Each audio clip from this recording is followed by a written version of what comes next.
E vamos para o último segmento do Tribuna Independente de hoje, que está sendo apresentado, como sempre, às quintas-feiras, ao vivo, de Porto Alegre para todo o Brasil. O tema do programa, a saúde pela visão sistêmica da medicina. O nosso entrevistado é o Dr. José Irineu Golbspan, médico nutrólogo. As perguntas, estamos a 15 minutos do encerramento do programa, mas vamos lá, dá para correr um pouco. Telefone é o 51-3391-8432, 51-3391-8432. O nosso e-mail, estudiors@redevida.com.br, estudiors@redevida.com.br. Se mandar e-mail, identifique a cidade de onde está fazendo a sua pergunta, por favor. Meu caro doutor José Irineu, vamos lá. Terezinha Silva, de Porto Alegre. Sou terapeuta e com a fitoterapia e não tenho conseguido resultado em relação à libido feminina no período da menopausa. Com a medicina sistêmica, ela quer saber se o doutor consegue bons resultados. Sim, se consegue bons resultados. Por exemplo, um dos elementos que a gente leva em consideração nas mulheres da menopausa é a questão da testosterona. Apesar das mulheres terem 10% da testosterona que o homem normalmente tem, ela precisa da testosterona. A testosterona, ela trabalha, porque ela foi feita no homem, né? Para ele fazer massa muscular, tônus muscular e ser agressivo e ataque. Na parte íntima, isso corresponde à libido, né? E a mulher precisa ter, porque sem testosterona, ela vai ficar com a musculatura toda mole, diminui a quantidade de colágeno e também vai ter falta de libido. Entendeu? Mas então você tem que trabalhar a parte hormonal toda, né? Certo? Além de ver se não tem intoxicações, obviamente. Emerson, de São Paulo. Esclerose múltipla, há algum controle? O que desencadeia a esclerose múltipla e quais os meios alternativos para conter o avanço da doença, além dos medicamentos? Pois é, na esclerose múltipla é uma dessas doenças sistêmicas mesmo, que todo o sistema está alterado. Eu considero muito importante a matriz extracelular, que é aquele tecido que a gente fala que é onde as células vivem. Se esse tecido está totalmente bloqueado, as células entram em sofrimento e começam a morrer. E os nervos ficam dentro, né? O nervo não encosta na célula, o nervo fica no meio desse tecido. Então, se esse tecido está bloqueado, ele começa a célula nervosa a morrer e ela começa, pela presença de toxina, a dar alarme. Então, você vai ter dor também, né? Entendeu? Então, na minha visão, eu não sou um pesquisador, né? Eu tenho experiência clínica e somada aos trabalhos que eu leio. Então, eu vejo que essa parte de bloqueio do metabolismo, de bloqueio nesse processo, entendeu? O organismo entra, processa e elimina. Ele não consegue eliminar e aquelas más informações químicas vão ficando no sistema e vai dando interferência e vai dando degeneração do sistema. Então, desintoxicação é fundamental. Eu vou repetir o e-mail do Dr. José Irineu, porque diversos telespectadores estão telefonando, até pedindo para mandar o e-mail, porque provavelmente têm as suas dúvidas, sabem que nós estamos no último segmento do programa, então vai dar tempo de fazer as perguntas no programa, então pode mandar direto para o e-mail do Dr. José Irineu. Eu repito, é medicinasistemica@hotmail.com, medicinasistemica@hotmail.com, e aí manda o e-mail para o Dr. José Irineu Golbspan, sem maiores problemas, o doutor jura que vai responder. Vamos lá. Não disse quando, né? Vai responder breve. Antônio Carlos, de Guarujá, em São Paulo, ele fala-se muito sobre a importância da água para o organismo. Ainda hoje ele recebeu um e-mail com uma mensagem sobre o assunto e gostaria de ouvi-lo sobre isso, doutor. Eu acho que mais ou menos já se falou no outro bloco, quando eu falei que nós somos 80% d'água. Lembra que eu falei dos clusters d'água, aquela tua organização? Então, se a nossa água interna ficar com os clusters totalmente alterado, isso vai gerar problemas na própria transmissão de informação interna, né? Juntando com o outro rapaz, que desculpe, eu esqueci o nome, que falou da parte das informações eletromagnéticas, você imagina, aquilo tudo é feito em ferro, né? Foi o Fernando Henrique. Isso, o Fernando Henrique. Então, aquilo de magnetizado ou não é partícula de ferro. Se vocês lembrarem, o núcleo da hemoglobina é ferro. Então, o nosso organismo tem ferro dentro. E o sangue circula num movimento helicoidal, ou seja, girando como uma bobina. Então, você imagina aquele monte de ferro girando uma bobina, vai gerando campo eletromagnético com informação portada. Então, o nosso organismo está passando informação o tempo inteiro, assim que ele passa informação. Nós precisamos comer ferro? Precisa, mas a carne tem ferro e tem algo, entendeu? E cozinhar em panela de ferro? Não, porque ferro? É inorgânico, né? Nós não absorvemos minerais, né? Puros, né? Sim. Nós não comemos pedra. Você não comemos pedra, Porque né? você fazer comida na panela de ferro, você pega o ferro da panela, né? Mas a absorção é baixa, né? A absorção é baixa. Claro que é melhor que nada, mas a absorção é baixa, porque como o nosso organismo não absorve minerais, ou seja, pedra, ele absorve só mineral orgânico, né? Orgânico. Qual é a tendência atual das doenças nos seres humanos? O que vai acontecer? Sem querer dar uma de futurólogo aqui. Claro. Crônico-degenerativas. Nós vamos entrar em processos degenerativos. Por quê? Porque a interferência química pesada, a interferência eletromagnética pesada, vai fazer com que o sistema não consiga suportar. Peraí, eletromagnética pesada, você está falando de quê? Celular, televisão? Celular, televisão, computador, tudo isso. Já existe até, você vê que já saíram algumas pesquisas mostrando que aquele negócio de botar o computador em cima do colo, né, para nós homens, baixa a fertilidade.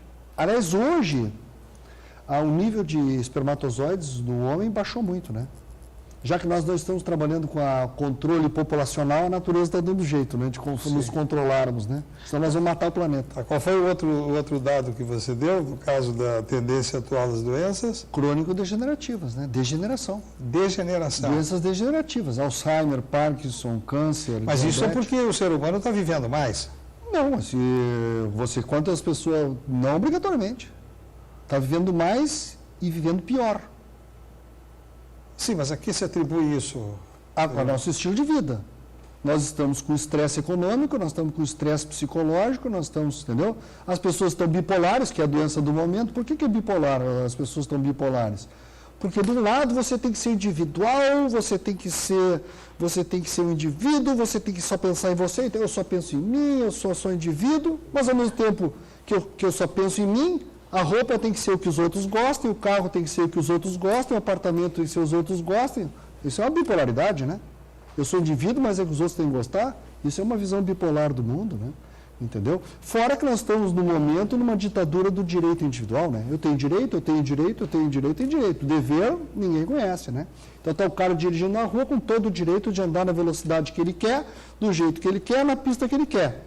Mas aí tu tem 600 carros com 600 pessoas pensando isso. Aí o trânsito ficou um caos mesmo, porque ninguém dá passagem, ninguém tem, né? É só direito, fica complicado, só direito é complicado. Meu nome é Celso Vitor Dias, sou de Porto Alegre, mas moro em Cuiabá. Opa, longe de casa. Está longe de casa mesmo. Levou erva mate para aí? Ele vai pedir erva mate para ele. Ele quer saber se a medicina sistêmica pode atuar na prevenção das doenças. Você já respondeu isso. O ideal, ela trabalha também com a doença, mas o ideal nosso é o preventivo, né? É a prevenção. Manter a regulação do sistema é prevenção. Voltar à regulação do sistema é tratamento. Maria Vanessa Beyer, de Porto Alegre. Há algum tratamento alternativo para a gota dentro da medicina sistêmica? Tem que avaliar todo o sistema, né? A gota normalmente está ligada com essa presença de ácidos localizados, uma incapacidade de eliminar os ácidos do sistema, né? E aí, então, ela gera um processo nas articulações, né? A gota, tanto que se fala, normalmente se evita coisas muito ácidas, carne, tomate que é ácido, aquelas coisas de tirar coisas ácidas. Né? A incapacidade do sistema de processar. Ana Maria Fistofiski, ela é de Petrópolis, no Rio de Janeiro. Qual é a opinião do doutor histórica? Qual a opinião do doutor a respeito da hemoterapia, uma terapia feita através do sangue? A autohemoterapia. A autohemoterapia é uma técnica que já existe desde 1930, agora eles resolveram fazer milagre com ela. em que você tira o sangue da veia e bota no músculo, né? Ela é uma técnica de estimulação inespecífica, porque o nosso sistema imunológico reage contra uma proteína estranha que entra. Você tira o sangue e bota na veia, no músculo, entrou uma proteína fora de lugar. O sistema imunológico se levanta para ver o que acontece.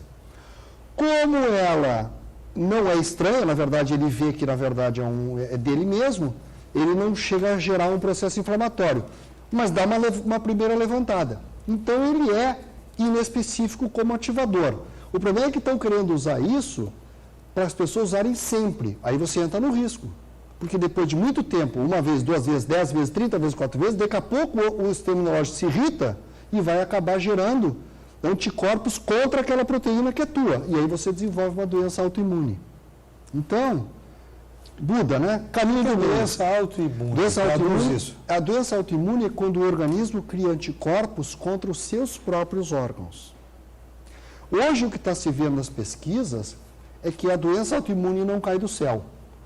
Ela normalmente é originada de processos de alergias alimentares, em que você faz alergias a certas proteínas, aí o organismo desenvolve anticorpos contra essas proteínas. E aí, como essas proteínas são parecidas com proteínas do próprio organismo, ele acaba atacando as proteínas do próprio organismo, entendeu? Sim. Certo? Então, é o que o Hartmut Heim da Alemanha chama de reação cruzada, né? Era para pegar o de fora e pega o de dentro, né? O de fora que tem camisa verde, a tua tireoide tem camisa verde, ataca a tua tireoide e faz uma doença de processo quase suicida. Mas é porque ele perdeu a referência. De novo, perdeu a Mônica Buarque de São Paulo gostaria de falar sobre lactose. Ela ouviu dizer que leite é só para bezerro e que os adultos não precisam tomar leite, pois ele traz vários malefícios. O único animal adulto que toma leite é o ser humano e o único animal adulto que tem osteoporose é o ser humano, né? É uma coincidência. É uma coincidência, né? E o ovo da galinha é 90% cálcio e ela não toma leite para botar um ovo por dia, né? Então, assim... a galinha, o ovo da galinha, a casca do ovo é 80% ou 90% cálcio, né? Tá certo? Tá. Por exemplo, o paciente vai sem o leite, como é que vai ficar o cálcio? Eu digo, olha, a galinha, o ovo dela, a casca é 90% cálcio. Quantos litros de leite ela toma para botar um ovo por dia? Nenhum, né? Entendeu? Mas, na verdade, hoje se sabe que não é a lactose que é o alergênico. É a beta-lactoglobulina. Tem 5 proteínas no leite.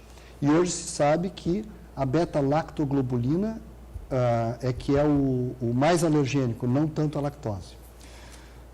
Doutor José Irineu, 3 minutos para o encerramento do programa. O tempo é seu para as suas considerações finais e o que o senhor entenda que deveria ter sido perguntado e não foi, para esclarecer os telespectadores. Eu queria, em primeiro lugar, agradecer a você, agradecer a todos que nos assistiram e essa oportunidade de falar da medicina sistêmica e dizer que nós, como sistemas, nós somos um sistema com subsistemas e nós somos um subsistema de um grande sistema, que é o sistema da comunidade. Né? E que, infelizmente, nós estamos com problemas de sistema na nossa comunidade, né? Porque nós temos a tendência a nos individualizar e querer não fazer parte ou querer estar isolado dentro do sistema. E é por isso que nós estamos com os problemas que nós temos hoje, né?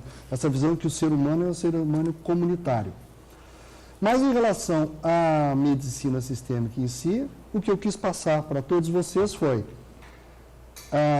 nós somos autorreguláveis, nós somos complexos, nós dependemos de informações que entram e que saem. Então, nós temos que cuidar das informações que entram, sejam químicas, sejam eletromagnéticas, sejam culturais, sejam emocionais. Isso nós temos que cuidar. E que o ideal mesmo, como eu disse já, não é tratar a doença depois que ela apareça, e sim evitar que a doença apareça. Porque nós temos condições de chegar aos 70, aos 80 e aos 90 saudáveis, como muita gente chega. Mas para isso, sem cuidar, eu sempre digo, você imagine que você ganhou um carro e que você vai ter que fazer tudo com esse carro, tudo, até botar o lixo na rua, e que você nunca mais vai poder trocar esse carro. Se você ganhar o carro e nunca mais puder trocar esse carro e tiver que fazer tudo com esse carro, como é que você vai cuidar desse carro? Como é que vai ser a manutenção? Com certeza vai ser uma manutenção extremamente cuidadosa. Esse aqui é o meu veículo, é o meu carro. Eu faço tudo com ele e não tem troca. Então, manutenção. Pode-se fazer manutenção de várias maneiras, mas, no meu caso, eu faço com essa visão sistêmica. Mas toda visão é boa, desde que seja ótima manutenção, né? E nós temos que nos considerar muito bem parte de um grande sistema e dentro de outros sistemas. Então, aí nós conseguiríamos estar em harmonia, ser sistemas harmônicos e um sistema em harmonia e dinâmica é saudável. Perdeu a harmonia, perdeu a dinâmica, perdeu a saúde. Começa lá no sistema solar, né? Começa tudo, acaba lá, né? Acaba. Aliás, acaba no além do além. Nós estamos telefonando, pedindo para repetir o e-mail da produção que passou agora. Mas vamos lá. Caneta, papel, lápis, tá? Vou contar até 3 e você fica pronto para tomar. 1, 2, 3. Lá vai. medicinasistêmica@hotmail.com. Medicina Sistêmica, tudo junto, @hotmail.com. Meu caro doutor José Irineu Gomes Pan, eu repito agora o que eu disse lá no início do programa. Foi uma honra e um prazer tê-lo conosco no Tribuna Independente de hoje. Muito obrigado pela sua participação, pelos importantes esclarecimentos que o senhor fez para os brasileiros que nos acompanharam até este adiantado da hora. Meus queridos amigos, muito obrigado pela companhia, especialmente os que nos mandaram perguntas, nos ajudando aqui nessa entrevista, mostrando o que vocês querem saber. Isso é extremamente importante. De qualquer forma, fim de programa. Boa noite, Brasil.